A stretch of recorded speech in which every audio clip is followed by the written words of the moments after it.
Hello, Wonderhussy here at the airport in Houston, Texas, about to meet up with a good friend of mine for a big adventure. Hey girls!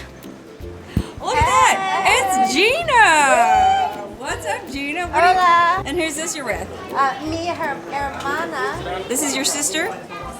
Oh, Gina's got a sister. Look at that. What's your name, miss? Her name's Marissa. Marissa. Yeah, Gina, why are you speaking Spanish? I mean, I think that's what we're supposed to do. Because where are we going? Colombia. You're probably wondering why the hell I went to Colombia, of all places. Well, it's a place I've always been curious about, considering its crazy history. And come to find out, my friend Gina's mom was adopted from an orphanage outside Bogotá back in 1962. And now the whole family was going back to reconnect with long-lost relatives, and they let me tag along. I'll be honest, when Gina first invited me, I was a little skeptical. Colombia? I mean, sure, I've always wanted to visit the abandoned mansion of infamous drug kingpin Pablo Escobar, but it seemed kind of dangerous. When I checked the State Department travel advisories, they had Colombia at level 3, reconsider travel. But when you look at a map of the entire world, it's all relative. And since Gina's family had connections down there, I figured, why not?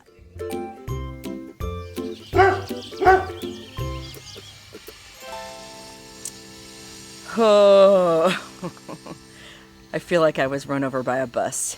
You know how it is when you're traveling, especially internationally, especially to different time zones. Well, I'm all kinds of topsy-turvy, but we made it to this villa we're staying in, I guess kind of in the mountains outside Medellín, and it's absolutely amazing. Gina found this rental on Airbnb for something like $200 a night, which is absolutely crazy considering it had its own private little lake and swimming pool and enough bedrooms for all 8 people on this trip, most of whom, incidentally, didn't want to be on camera, so I did my best to shoot around them. Okay, I'm sitting here by the swimming pool drinking some world-famous Colombian coffee. Remember those Juan Valdez commercials with the guy and the llama and the serape? Well, this is where it comes from, and it is,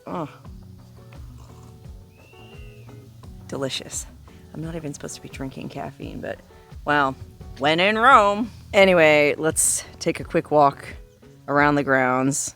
This is what it looks like in the unbelievably lush mountains outside Medellín, Colombia. Okay, this is kind of like the backyard area, I guess. Swimming pool, jacuzzi, and then this giant, well, it's a beautiful house, but kind of like a compound that sort of feels like it must have been built for a narco trafficker. You know, I guess I just have Pablo Escobar on the brain since he was from Medellín. But some of the houses up here are just ginormous and walled off and concertina wire, and it's like, what are you guys doing in there? Okay, Gina doesn't want to be on camera because she doesn't have makeup on yet, but look how beautiful this villa is that we're staying in. It's absolutely amazing. God, I feel like my camera lens is getting fogged up, but I think it's just because it's so lush and humid, and we're up here in the mountains. You can see like the clouds and stuff. I think it's supposed to rain every day while we're here. Okay, but Gina wants to show me this giant, amazing entrance gate that it does sound amazing. Okay, hold on, let me finish my coffee. All right, don't worry, girls. I'll stay below the equator. I won't film your face. So where is it? Oh, okay. So it's the neighboring house apparently has. Right in front of the door. Oh my God! Wow, they have these 2 giant Dobermans with spiked collars, like statues, like 10-foot tall statues of giant Dobermans with collars. Dang it, we can't see them from here. You're just gonna have to take my word for it. On either side of that door, well, maybe you can kind of see it. I'm gonna go put on some makeup. There. Wow, maybe it is a narco compound.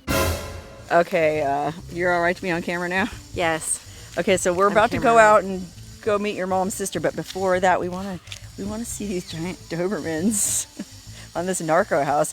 But our guide Rodney said be careful because he saw a woman cleaning the stairs on her hands and knees like there was blood stains or something. He told us to be very careful. But it is. I mean, concertina wire. Oh yeah, wow, look at this. Oh, there's somebody in there. We got to be careful. Hold on. Look at it compared to the dude. I know. I want to go peek through the fence. Okay, now that guy's gone. Let's go. Wow, giant. They must be like what, 10 feet tall? Oh, that's huge. Dobermans with big gold spike collars, one on each side. Okay, that neighboring house was kind of creepy, but the reality is the days of the Medellín cartel and the cocaine cowboys are ancient history. Pablo Escobar was killed back in 1993, and today Colombia is considered an upper middle income country with the third biggest economy in South America. For most of my visit, I stayed in the area around Medellín, which I found to be a very clean and modern city, although the traffic was seriously out of control. We were lucky that one of Gina's extended family members happens to be an ex-truck driver who's now based part-time in Medellín and who is happy to drive us around and show us the sights. I would definitely not have wanted to drive in that crazy traffic myself. It was absolutely bonkers. Out in the rural areas, you saw lots of old Toyota Land Cruisers and Jeeps. But in the city, it was mostly smaller cars you don't see in the United States. Although every now and then you'd see something recognizable.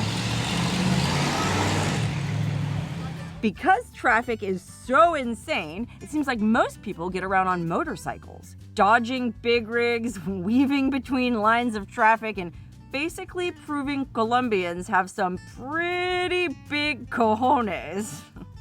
You'd never get away with driving an electric scooter on a highway in the United States. But most things, in the big city anyway, seem to be pretty similar. Oh, look, Domino's pizza. Oh, frozen yogurt. It's a little cafe. How cute. You know what you want? Sí. Quiero. Oh, licores. Campari. In the grocery stores, I noticed that the produce seemed fresher and bigger. Gina's mom says it's because they don't use GMOs, but either way, considering Colombia is one of the most biodiverse countries on the planet and has such a lush climate, it's no wonder the fruits and veggies look like they were on steroids. Anyway, the main purpose of the trip was for Gina's mom to reconnect with her biological family members, some of whom she'd been able to track down over the decades since she was adopted. So we also got to visit some regular Colombian families and see how they lived, and enjoy some home-cooked, authentic Colombian food. Because of the current political situation, I had been kind of apprehensive about traveling as an American in Colombia. But in my experience, the people were totally welcoming and very friendly, and I almost felt like I was part of the family myself. But since we had flown all that way, Gina, Marissa, and I wanted to do some touristy stuff too. Okay, we just took a taxi into downtown Medellín because we're taking a day tour, just the three of us, to go see the town of Guatapé. Extreme adventure, live free. Is that the one we're getting on? Oh yeah, that's us. Oh, we had to get up real early to make it here in time for this tour. So before we get on the bus, we better find some coffee. Look, como el Grinch robó la Navidad. Okay, what's the big deal with Guatapé? Well, it's a resort town up in the Andes Mountains that happens to be the home of some pretty major tourist attractions.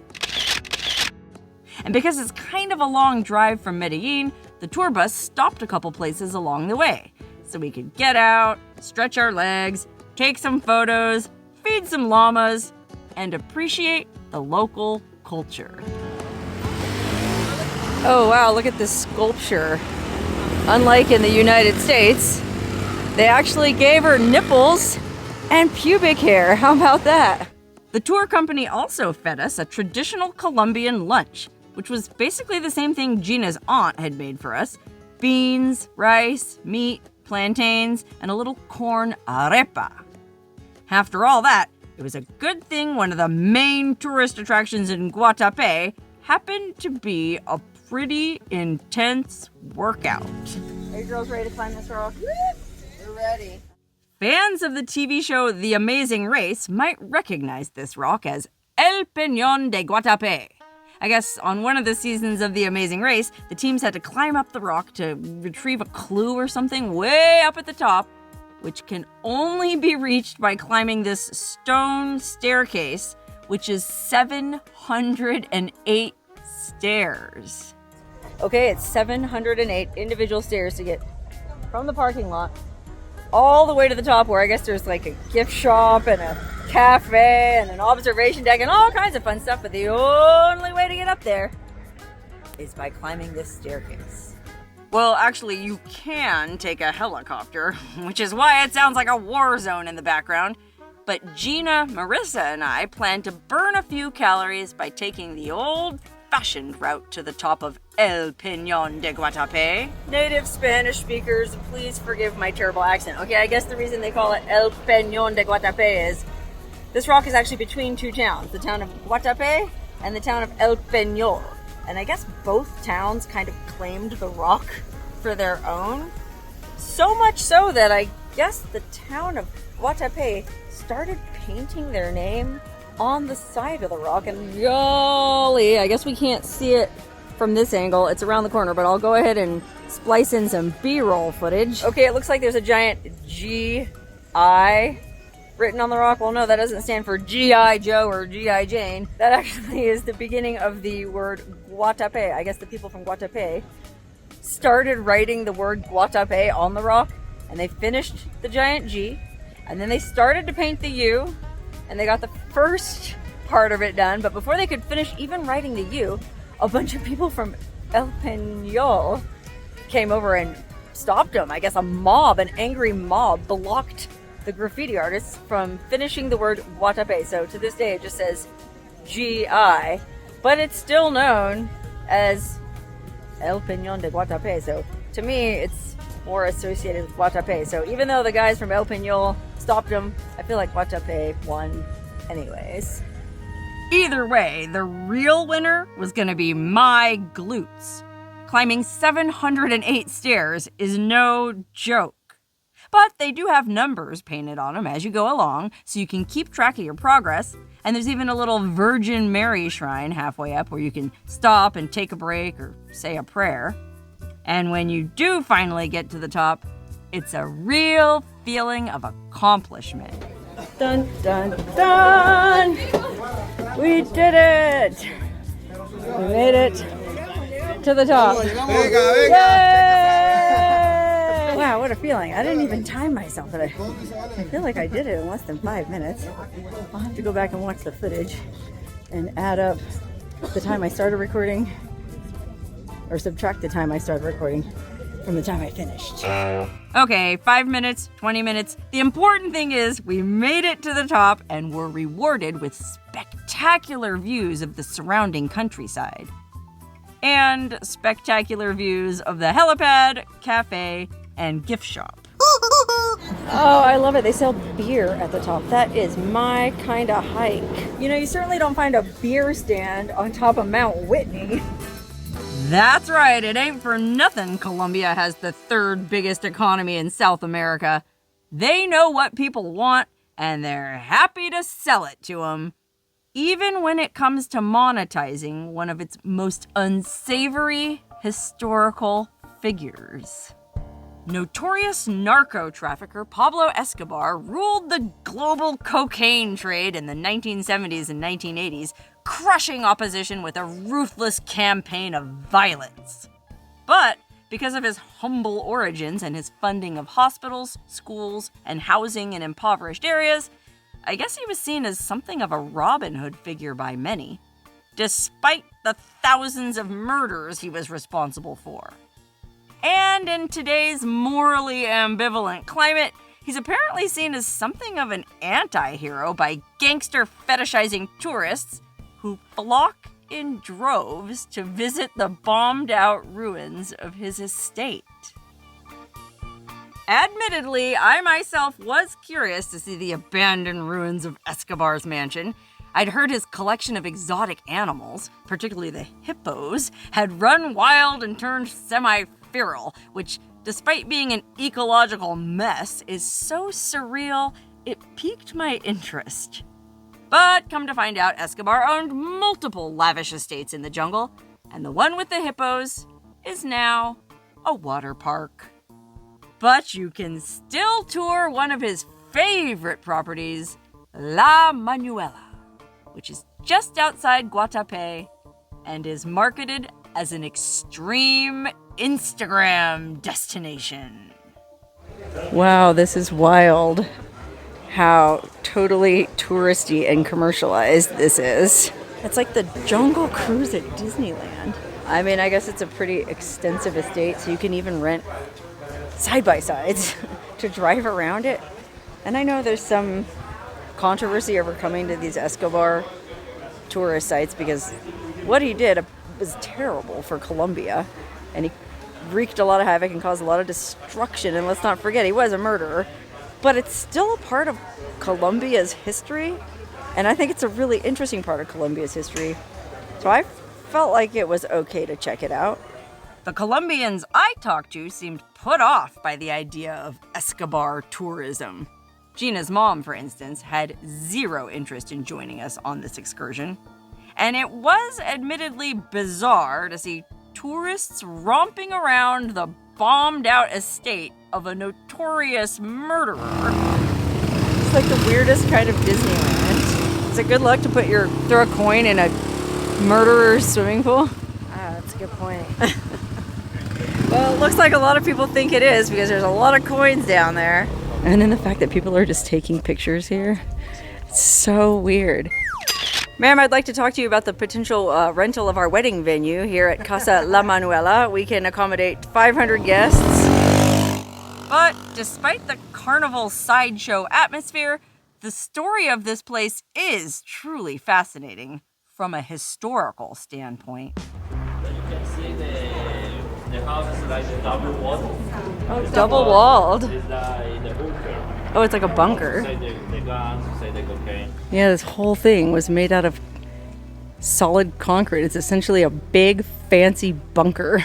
La Manuela was bombed out in 1993 by a vigilante group backed by a rival cartel who packed close to 500 pounds of TNT in one of the bathrooms, blowing the place wide open and then going around knocking holes in the walls for good measure.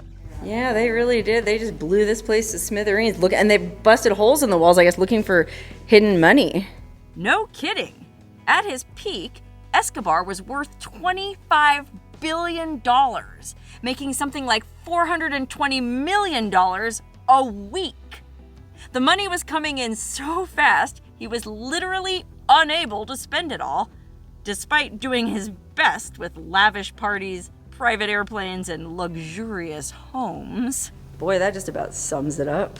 He had so much money, he literally had to stash it in warehouses and open fields, to the point where his brother estimates something like 10% of his total wealth, a total of over $2 billion, was written off as a loss due to being eaten by rats or destroyed by the elements.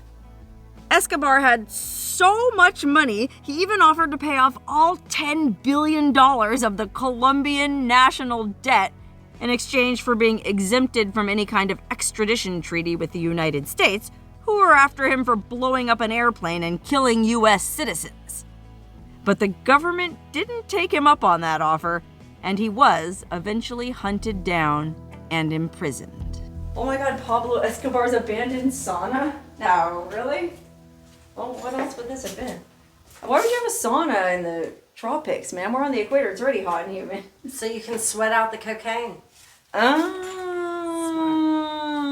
It's interesting, as much as the concrete is all busted away, this ceiling is still in amazing shape. I mean, golly, we could be at Margaritaville. Okay, here's the Pablo Escobar souvenir shop. Oh, you can buy beer at the Pablo Escobar gift shop. Some chips. Oh, cute, a Colombian sun hat. I love it. Escobar wasn't in prison for long before he managed to escape, but he was finally gunned down on a Medellín rooftop in 1993. It's a grisly story, but absolutely fascinating. And I guess that's why so many are drawn to tour places like La Manuela, as bizarre as it seems. Hey, whatever you say about him, he was a good Christian. Doing all that touristy stuff was definitely interesting, but the main reason we'd gone to Colombia in the first place was so Gina's mom could reconnect with family. So after a few days in Medellín, Gina, her mom, her other sister Natalie, and I took a side trip to Bogotá. Bogotá is only about 260 miles from Medellín, but because traffic is so bad and the roads are so narrow in Colombia, it's faster to just fly from city to city. Almost like taking a Greyhound bus. This is how people get around here from city to city because the traffic is so horrendous. People just fly from town to town. It takes like 45 minutes to an hour. And as you can see, the TSA doesn't have a really big presence. Look how cute. They have this little pet relief bathroom. I know I gotta go to the bathroom. I can't find a bathroom for people, but they have this dog bathroom. Look, baño de mascotas. Gina's mom had been adopted by a Pan Am pilot and his wife from San Jose, California, but she was originally born in a village outside Bogotá and still had lots of family in the area. She hadn't seen her younger cousin Tirso in many years, so when he met us at the airport, it was a heartwarming reunion. Meanwhile, we're here at the Bogotá airport. This is one of the highest cities in the world. I think we're at almost 9,000 feet, way up in the mountains. But as emotional as it was for Gina's mom to see her cousin again, our next stop was even more intense. Gina had done a DNA test on 23andMe and came up as a close match with another adopted woman from the Netherlands who'd been looking for her birth family too. In 30 years of searching, this was the closest match she'd ever found, so she'd flown all the way from Holland to Bogotá to meet up with Gina and her mom. She speaks very little English and very little Spanish, so this should be very interesting. Look, there's Tamara. She flew all the way from the Netherlands. And that's her adopted mom. They're in the restaurant waiting for us. Look how excited they are. I did feel slightly out of place and slightly creepy, like some reality TV ghoul lurking around the perimeter filming this intensely emotional family reunion. But they said it was okay, and I tried to keep a respectful distance. And it really was a pretty cool thing to witness this international gathering of people from such disparate places as the Netherlands and Arkansas coming together as family in a hotel in Bogotá, Colombia, after so many years of searching. I mean, it really was like something you'd see on TV, only it was happening in real life, right there in front of me. A la familia! Since there was even more family to visit in the area, Gina had booked us another villa to stay in for a few days in the mountains outside Bogotá. And this place was really interesting. Oh, wow, look, this villa we're staying in is super nice. Okay, this Airbnb is a trip. It looks like a Spanish hacienda or La Casa de Don Quixote de la Mancha. Or maybe more like the 1970s version of Don Quixote's swinging Playboy bachelor pad. I love how he took off her panties and they're sort of laying on her thigh there. This property is absolutely amazing. And I think we're only paying something like $140 a night. This is Colombia, y'all.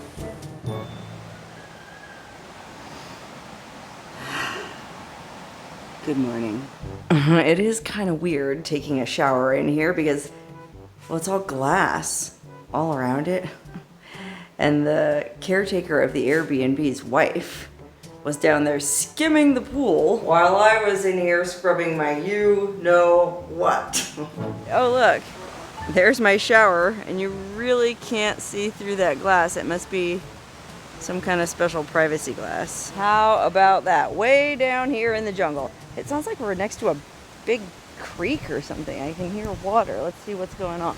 Golly, look at all these tropical plants. I mean, I have no idea what some of this stuff is, but everything is just so green and alive. And then there's these little, look, it's one of the 7 dwarfs sitting under a mushroom. And then there's another guy over here. Oh gosh, what's on this tree? Look at this. Wow, what is this? It's like this weird, it's like a giant cotton ball. But I'm pretty sure that ain't cotton. Oh my God, yeah, look how beautiful this is. It's not a creek, it's a friggin' river. Wow, let me see if I can stick my phone through. Oh wow, yeah, look at this. Look at how beautiful this creek is. Wow, flowing right next to our villa. Wow, we are truly in the jungle here. Okay, I'm gonna go sit by the pool and drink my coffee and then get ready because we have a busy day ahead of us exploring the area around Fusa. God, I have a really hard time saying the name of this city. Hey, do you know how we say the name of this town that we're in? Fusagasugá? Fusagasugá. Fusagasugá. Fusagasugá! Fusagasugá is a city of about 100,000 people, about a mile high in the Andes Mountains, which also happens to sit right on the Pan American Highway, aka the longest road in the world that runs from Alaska all the way down to Ushuaia at the southern tip of Argentina. Well, Fusagasugá sits right along that highway and also happens to be where Gina's mom is from. So we hired a couple of local guys to drive us around for the day and visit some of her relatives. That's Orlando, our driver. He lived in the US for 30 years, I think, until 9/11. Destroyed his beauty parlor. Him and his wife had a beauty parlor. And they lived in Queens. I love the little chandelier on the roof of his car. This is just a little Mazda 4-banger, but he really gets around in it. No problem. No problem. Wow, this is wild. Where are we? Hello.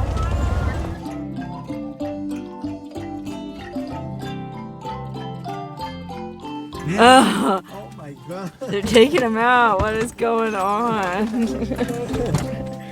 Okay, we're visiting the grave, essentially, of Gina's mom's uncle Ismail. And it's really interesting because I thought this was just kind of like a columbarium for people's ashes, but it's like a giant filing cabinet for coffins. I mean, we just saw those guys over there pulling a coffin out, and then they put it on that cart. I don't know what happened. Like, the guy's family didn't pay the bill, and so they pull him out and they're wheeling him somewhere else. And that's one of the best things about traveling. You never know what you're gonna see, especially when you get off the beaten path and into some of these funky little mountain towns. People, food, music, the art, the culture. It's just cool to see how other people live. Yeah, they sell a little bit of everything in this store. They got toilet paper, liquid soap, matches, mayonnaise. Oh, I love how the toothpaste is right by the candy. That makes sense. So interesting how they sell the water in a bag. 6 liters of water in a bag. It's crazy, like all this stuff from China somehow made its way across the ocean in shipping containers and ended up in this little shop in Arbeláez, Colombia. Okay, now we gotta go buy some groceries to bring to the family that we're gonna go visit. I guess that's the custom here. You don't wanna just show up empty-handed. You gotta bring them a few gifts, groceries, you know, things they might need. Here's a little Kind of like corner bodega with a little bit of everything. Jello, coconut milk. Oh, look, almond milk. Oh, I guess that's lard. Christmas cookies. Wow, it's February. Okay, I guess that's the house we're going in because Tirzo's over there. He set down the box of groceries and supplies we brought him. The last stop of the day was one of my favorite parts of the whole trip. Visiting more of Gina's mom's birth relatives at their home where they make a living selling farm-fresh eggs. It was really interesting to see how average people get by down there. Totally different from my own life and absolutely fascinating. And these people were so kind and welcoming. Remember, I'm basically some random stranger tagging along with a camera. But they invited me into their home and treated me like family, serving coffee and grilling up delicious homemade arepas. Things got really interesting when they busted out the photo albums and started looking at old pictures. It must have been totally surreal for Gina to see photos of her teenage self filed away in the personal archives of a family home tucked down some random side street in Fusagasugá, Colombia. And it was really interesting for Tamara, who still doesn't know who her birth mother is. But each new connection she makes brings her one step closer to solving the mystery. Oh, look what I found. Somehow these are relatives I'm going to ask. You're related to these people. Wow. Look at that. This guy looks like he's in Teen Beat. Right? Tiger Beat. He's super cute. Look at that. It's like It looks like a boy band. It's like Menudo. I'm going to ask. Tito. Tito. ¿Quiénes son? Eso es menudo. It is Menudo. Family photos. We're related to Menudo.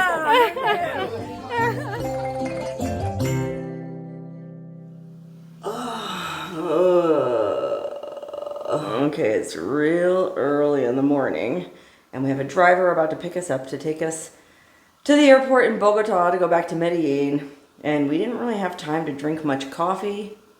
But last night, the gardener at this nearby posada gave me some marijuana leaves, which I tried to chew last night to help me sleep, but they really didn't do very much. Fortunately, he also gave me some coca leaves. What's going on over here? What's that coca? What you got there? Coca. What? Okay, I guess these are leaves from the coca tree, and this is what they chew up in the Andes Mountains, and supposedly it gives you a buzz, so I thought, all right, maybe I'll try chewing some coca leaves on the way to the airport to see if it helps me wake up. That looks good. You're not going to swallow it, right?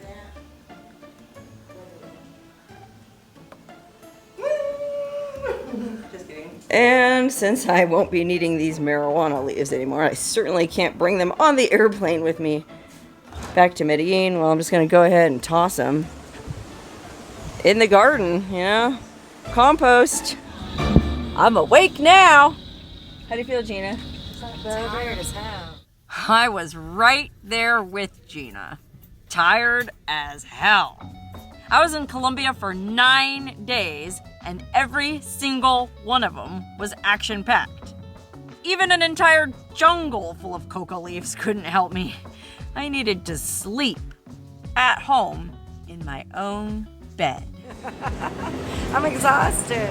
I know, me too, but was it fun? Oh man. It was fun. It was not fun. There was a little bit of everything. We laughed, we cried, but we didn't get in any fist fights.